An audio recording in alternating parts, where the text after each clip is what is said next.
Hai guys, kita dari STW Cikas ingin mempresentasikan tugas ekonomi manajerial dengan dosen Ibu Titin.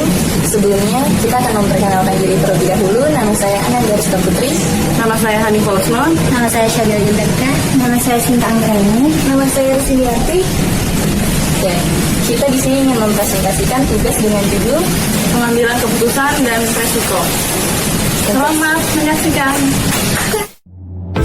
Yang pertama ada pengertian resiko. Pengertian resiko merupakan sesuatu yang buruk atau yang tidak diinginkan, baik yang sudah diperhitungkan maupun yang belum diperhitungkan, yang merupakan suatu akibat dari suatu tindakan atau kegiatan. Jadi, resiko adalah ketidakpastian tentang kejadian di masa depan. Selanjutnya, ada beberapa definisi tentang resiko. Yang pertama, resiko diartikan sebagai peluang akan terjadinya kerugian. Yang kedua, resiko adalah ketidakpastian. Yang ketiga, resiko merupakan penyebaran hasil aktual dari hasil yang diharapkan. Dan yang keempat, resiko adalah probabilitas atas sesuatu outcome berbeda dengan outcome yang diharapkan. Selanjutnya ada kriteria resiko. Kriteria resiko itu ada 3. Yang pertama, resiko tinggi. Yang kedua, resiko sedang. Dan yang ketiga, resiko rendah. Selanjutnya ada proses manajemen resiko atau langkah-langkah umum yang kita kenal dengan proses manajemen resiko. Terdiri dari yang pertama identifikasi resiko, yang kedua ada evaluasi, dan yang ketiga ada pengelolaan resiko, yang keempat implementasi, dan yang kelima ada monitoring resiko. Pengambilan keputusan dan manajemen resiko. Pengambilan keputusan dan resiko merupakan pengambilan keputusan yang berkaitan dengan dinamika atau ketidakpastian, di mana hasil yang diperoleh harus ditanggung sebagai konsekuensi. Pengelolaan resiko terbagi menjadi 5. Yang pertama ada risk avoidance, yang kedua ada risk reduction, yang ketiga ada risk transfer, yang keempat ada risk deferral, dan yang kelima ada risk retention. Jadi, secara umum, pengertian dari teori pengambilan keputusan adalah teknik pendekatan yang digunakan dalam proses pengambilan keputusan atau proses memilih tindakan sebagai cara pemecahan masalah. Sementara itu, fungsi dari pengambilan keputusan yaitu seperti pemahaman secara komprehensif terhadap masalah, pemberian kerangka berpikir secara sistematis, juga membimbing dalam penerapan teknik-teknik pengambilan keputusan, dan meningkatkan kualitas keputusan.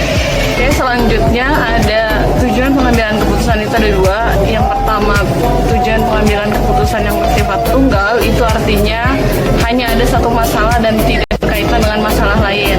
Itu yang kedua, ada pengambilan keputusan yang bersifat ganda, itu artinya masalahnya saling berkaitan dan juga dapat bersifat kontradiktif ataupun tidak kontradiktif.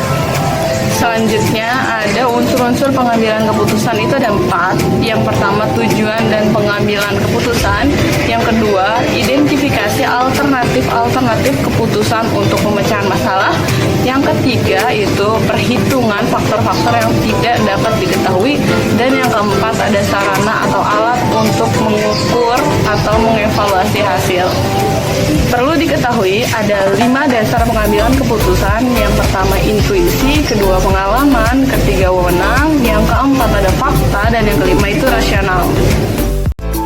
Selanjutnya ada tahap pengambilan keputusan terdiri dari 6. Yang pertama, merumuskan atau mendefinisikan masalah. Dan yang kedua, pengumpulan informasi yang relevan. Dan yang ketiga, mencari alternatif tindakan. Yang keempat, analisis alternatif. Dan yang kelima, memilih alternatif terbaik. Dan yang keenam, melaksanakan keputusan dan evaluasi hasil. Selanjutnya, ada 4 kemungkinan terhadap keputusan manajerial. Yang pertama, kepastian. Dan yang kedua, risiko. Yang ketiga, ketidakpastian. Dan yang keempat, kondisi ilmiah. Pengambilan keputusan dalam suasana riskan. Prosedur analisis pengambilan keputusan dalam suasana riskan dapat mengikuti tahapan sebagai berikut. Yang pertama, mengidentifikasi berbagai tindakan yang tersedia dan layak. Yang kedua, peristiwa-peristiwa yang mungkin dan probabilitas terjadinya harus melalui proses pendugaan. Yang ketiga, payoff untuk suatu tindakan dan peristiwa tertentu ditentukan terlebih dahulu. Selanjutnya, metode pengambilan keputusan dalam kondisi ketidakpastian. Yang pertama, maximax, yang kedua maximin, yang ketiga minimax, dan yang keempat minimin. Metode yang kelima adalah metode minimal regret, yaitu dipilihnya nilai minimum pada regret maksimum. Yang keenam ada kriteria rationality, mengasumsikan seluruh outcome mempunyai probabilitas yang sama. Yang ketujuh ada kriteria Lewis, yaitu merupakan gabungan pendekatan pesimistik dan oportunistik.